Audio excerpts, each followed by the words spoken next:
walitukamata mateka pale tulipoketi kando ya mto Babeli. Katikati ya rebi ile tulivitundika vinubi vyetu, tukiwa tunalia kwa uchungu tukikumbuka mji wa Sayuni. Walitaka tuwaimbie wimbo wa Bwana kule ugenini. Walitukamata mateka pale tulipoketi kando ya mto Babeli. Katikati ya rebi ile tulivitundika vinubi vyetu, tukiwa tunalia kwa uchungu tukikumbuka mji wa Sayuni.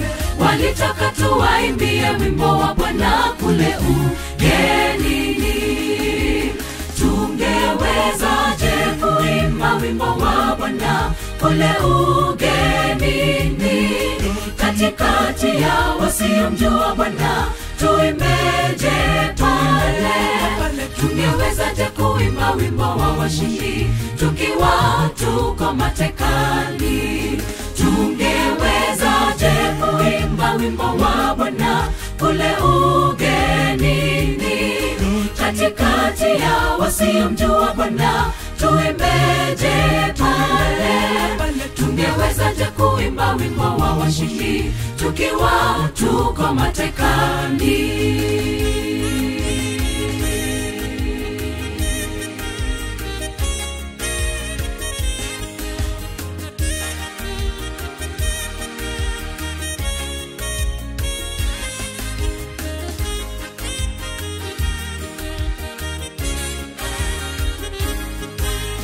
Ingawa twayapitia mateso, tushikilie imani tusijeanguka.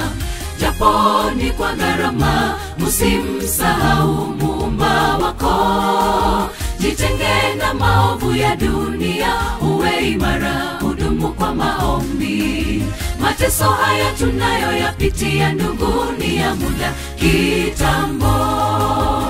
Ingawa twayapitia mateso, tushikilie imani tusijeanguka.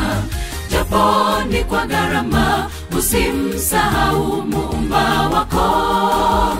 Jitenge na maovu ya dunia, uwe imara, udumu kwa maombi. Mateso haya tunayoyapitia ndugu ni ya muda kitambo. Tungewezaje kuimba wimbo wa Bwana kule ugenini? Katikati ya wasiomjua Bwana tuimbeje pale? Tungewezaje kuimba wimbo wa washindi tukiwa tuko matekani? Tungewezaje kuimba wimbo wa Bwana kule ugenini? Katikati ya wasiomjua Bwana tuimbeje pale? Tungewezaje kuimba wimbo wa washindi tukiwa tuko matekani? Tungewezaje kuimba wimbo wa Bwana kule ugenini? Katikati ya wasiomjua Bwana tuimbeje pale? Tungewezaje kuimba wimbo wa washindi tukiwa tuko matekani? Tungewezaje kuimba wimbo wa Bwana kule ugenini? Katikati ya wasiomjua Bwana tuimbeje pale? Tungewezaje kuimba wimbo wa washindi tukiwa tuko matekani?